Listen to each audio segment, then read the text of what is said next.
Hey budget gardeners, Vita Loca here. Join me today as we tackle a whole bunch of fall garden chores. So let's go.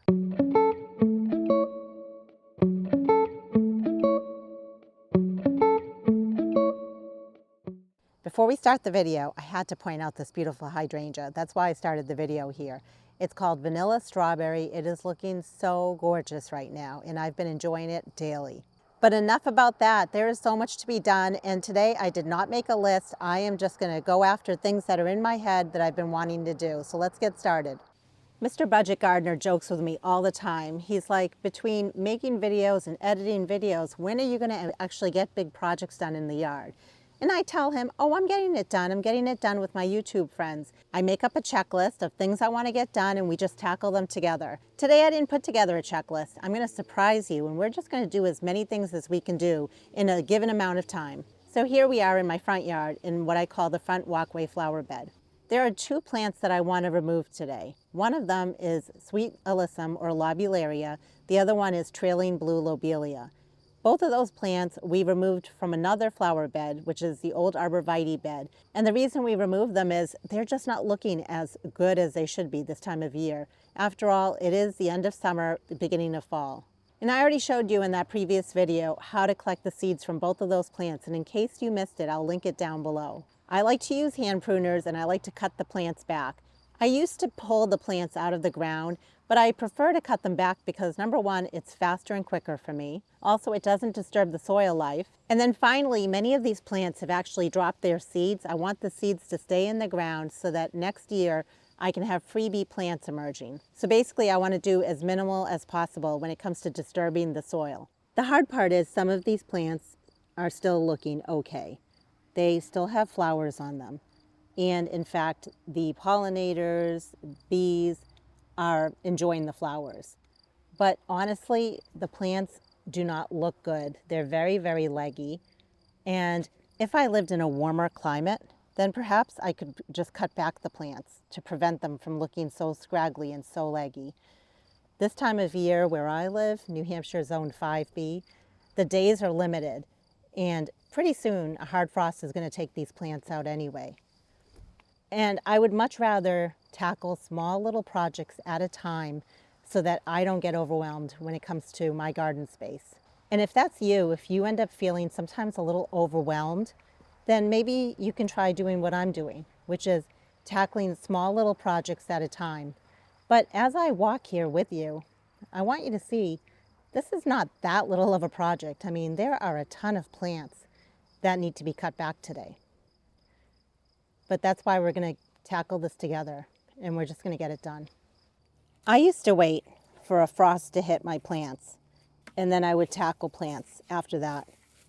But as I've expanded my gardens and as I've created more and more container pots, I've found that it really makes sense for me to tackle areas when I can, areas that I see that are just not looking that great. And one thing I've definitely learned is sometimes there's a point where it's just not worth limping along a plant. So for example, this trailing lobelia, yes, it has some really pretty flowers at the end, but it has become extremely leggy. I don't like the look of that. And I wish I could turn back time. I wish I could come in and cut it back. And I wish I had done it like maybe a month ago or a month and a half ago. Then perhaps I wouldn't be doing this job today. Then perhaps these would still look really pretty, not so leggy, but it's too late. At this point, they're far gone and it's time to let them go. One thing I want to do today as I'm cutting back the trailing lobelia as well as the alyssum is I want to spread or scatter the seeds. Usually, sweet alyssum will self-sow or self-seed readily. And that just means that it will drop its seeds and then next year those seeds will germinate. Not every single seed, but some of the seeds. When it comes to the trailing lobelia, occasionally they will also do the same thing, but they're not as consistent about self-seeding like the alyssum is. And since I've already collected more than I need in terms of seeds for both of these plants, I'm not going to be collecting any more of their seeds. Is it hard for me to do this because there's color? Yes. And is it hard for me to do this because there are pollinators that are still on the plants? Yes. But I know that I need to tackle certain jobs in my garden, a few jobs every single day, so that I don't get overwhelmed and get to a point where this isn't fun for me anymore. If you have Rudbeckia or black-eyed Susan in your garden, then you might be very familiar with this leaf. These are black-eyed Susan Rudbeckia plants that had self-seeded in this bed. I saw these here in the springtime and I left them alone because they were very, very small. Well, they're not very, very small anymore. For today, I'm leaving these alone. I see them, but we're not going to touch them. On a different day, I or we will come out here, we will dig these up, and then we can either move them somewhere in the yard or I can pot them up and sell them as part of my backyard plant nursery. But what I am going to do while I'm in here is if I do notice any sort of weeds, I can quickly pull them. Many of the alyssum plants that are in this bed were actually alyssum plants that were from seeds that dropped last year. So it's definitely worthwhile to do. If you have alyssum in your yard and you buy it every year, take your plants and just shake the seeds in the flower bed where you want them to come up. The big thing is knowing what the seedlings look like in the springtime, and you don't want to, by mistake, be digging them all out. I can usually tell an alyssum plant because the stem is typically like a purple color, and that's one way that I know what it is. So I'm just scattering the seeds, and I don't care. I know it's going to be very random where they show up, but early in the spring, I can always come in here and move those little seedlings around. But I get it. You might not want to do that. You might be like, whoa, that's way too much work. And if that's too much work, that's fine. You can go ahead and just cut back your plants or pull them out of the ground. There's really no right or wrong with that method. If it's easier for you to just pull out your plants, you can do that also. This time of year, I like to walk around my yard and I like to survey and think about what are some jobs I can tackle. I look at how much time do I have? Do I have just 1 hour? Well, then I want to pick some jobs I can do quickly. Do I have 2 or 3 hours? Well, then maybe I can do a few jobs. Some of us work better with a list. Some of us would prefer not to have a list. Another thing I'm going to do, because I just see it, it's in my way, is I'm going to cut back some of the blooms on my Snapdragons because we still have a little time. You never know, they may end up putting out some new blooms, so I might as well deadhead them. I'm just going to continue doing this, cutting back the trailing lobelia, cutting back the sweet alyssum, spreading the seeds. If I have any seeds that can drop, that's great. I'll pull out any weeds that are just in the immediate front. I'm not going to go too much further into this bed. And then if I see any Snapdragons that need to be deadheaded, I can do that as well. I just wanted to give you a halfway update. So it is looking so much cleaner, so much neater. And you can see all the big leaves towards the front. Those are black-eyed Susan or Rudbeckia. I was thinking to myself, boy, I'm so glad I'm tackling this project right now because that will be the next thing I tackle, is coming in and digging all these up. And honestly, I wouldn't have been able to easily get access to these plants if I wasn't doing what I'm doing. And yes, I'm trying to justify cutting back plants that were still blooming because it's hard. It's really hard. It's not easy. And when I say it's hard, when there's still flowers, I don't know if that happens to you, but I feel guilty, I feel bad, but then I remind myself, I live in a much cooler climate. If I lived in a warmer climate and I still had months, I could definitely come in and cut these back by like probably 70%, and because there's new growth happening at the base, like right down there. So in a way, that's good for you to know, because if you still have, let's say 2 months before your first average frost date, by all means come in and cut back your annuals like sweet alyssum and lobelia. Don't be looking at plants that look like this, because you still have time where you are. And you're lucky, I guess, in that way. But it's all right. It's all good. There's guilt, but I'll get over it quickly. I mean, just when I look this way, this makes me really happy because it's cleaner, it's neater, and it's one step closer to cleaning up my flower beds for fall and then eventually winter. Another plant that has gone to seed and I'm finding its seedlings in here, and they're going to have to be dug up and potted up as well, are seedlings for great blue lobelia. So when I do come in here and I start tackling the Rudbeckia, I can also start tackling the great blue lobelia seedlings. Now, those are jobs that I could do in the spring if I wanted to. I could just let all these perennials overwinter. And then come springtime, I could come in here and tackle those perennials by digging them up. But to be honest with you, springtime is very busy also. So I'd rather tackle those type of jobs right now. And I might not do that in every single flower bed. In other words, if I have baby seedlings that are in a bed that they're not supposed to be in, there's no way I'm going to get to it by winter with digging out all these baby seedlings or potting them up or moving them. But this flower bed is not terribly big. I mean, it's long, but it's not wide or deep. So it's doable, it's manageable. It's something I could start and finish in one day, coming in and digging out all the seedlings and potting them up. When I work in my garden, I often think to myself, what if I had a longer growing season? Think of all the things I could do in my garden. What if I lived in a much warmer climate? Think of all the different plants I could grow, or how much longer some of these annuals would live. But then I started thinking to myself, what's the difference between that and saying, I wish I didn't have curly hair. I wish I had straight hair. We always want what we don't have, right? So rather than dwell over it or think about it too much, I just try to be happy with what I have, make the most of it. And I'm lucky, I'm in my garden. I get to enjoy flowers. So if you ever feel the same way, you're watching my channel or anyone else's channel and thinking whatever it is you're thinking in terms of your garden, your space, your time, your growing season, your budget, whatever it might be, when you're watching anyone else's channels and their videos, just try to do what I do and remind yourself how fortunate we are that we get to play in our gardens. And our garden might just be one container pot, and that's still a garden.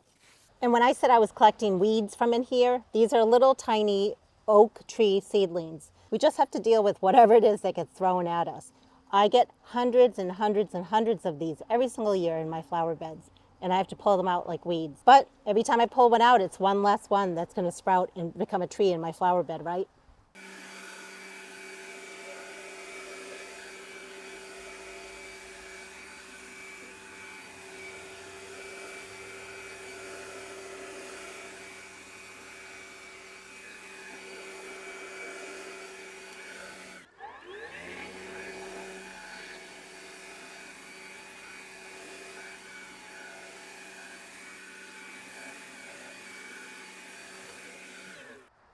Wow, these are the days that I'm so glad I didn't make a list.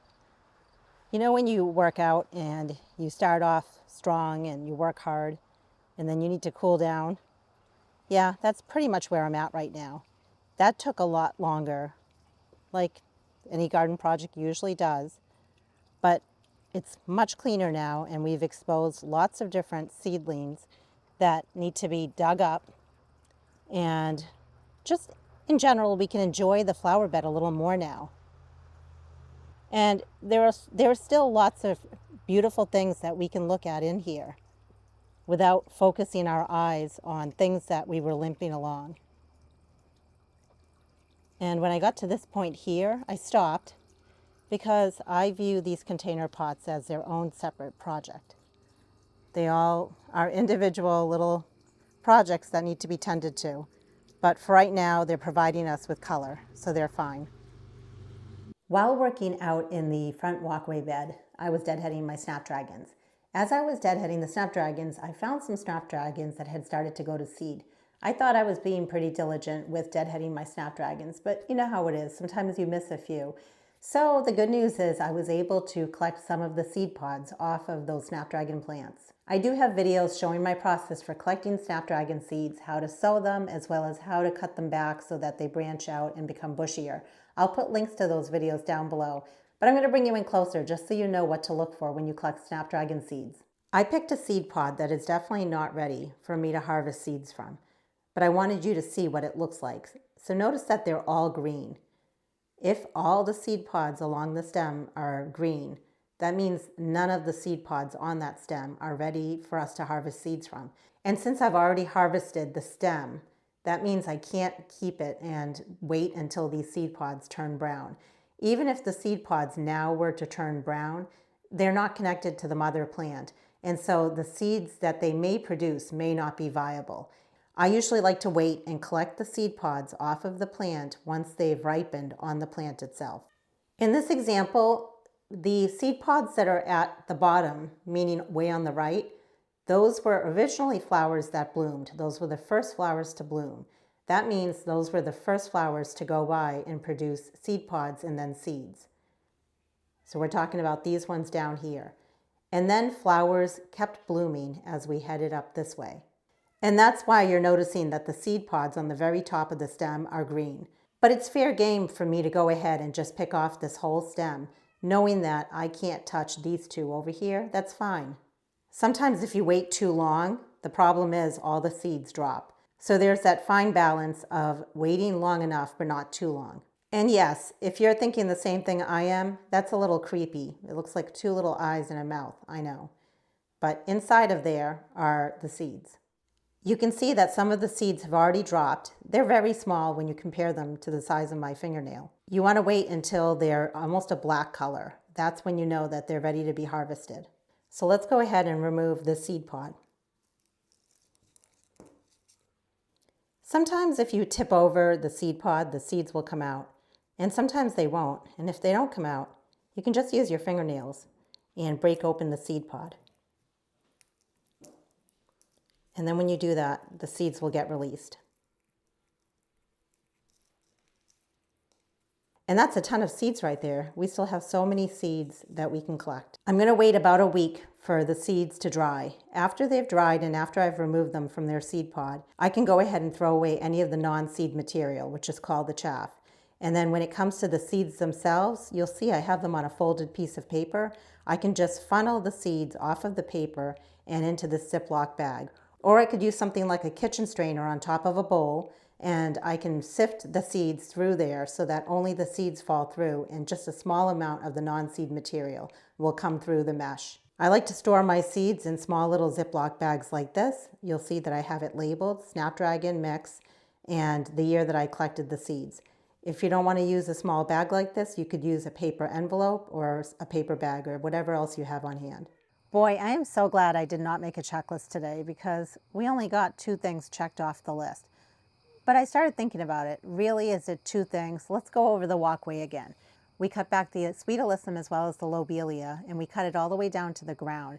But then we took all the seeds and scattered them throughout the bed. That took a long time. All the snapdragons were deadheaded, and then we even collected some of the snapdragon seeds. And we did some basic weeding. Most of the weeding were just those little oak tree seedlings, but they were everywhere. While I was in there, I went ahead and deadheaded the coleus because I like the look of coleus without all the flower stalks on them. And then in the end, we blew off the walkway because I knew that a lot of the seeds had dropped on the walkway and I wanted to blow them back into that flower bed. And that job took a number of hours and it just looks so much better. I'm so glad we got that done. I'm hoping you're enjoying these little garden fitness videos where we tackle a few things that are on my list, either a list that I show you or a list that I share with you. And I hope that it inspires you to get out in your own garden and do, even if it's just one little garden chore or one little garden task, just so you feel good. Tomorrow's another day and I can't wait. So until the next video, make it a great day with gardening.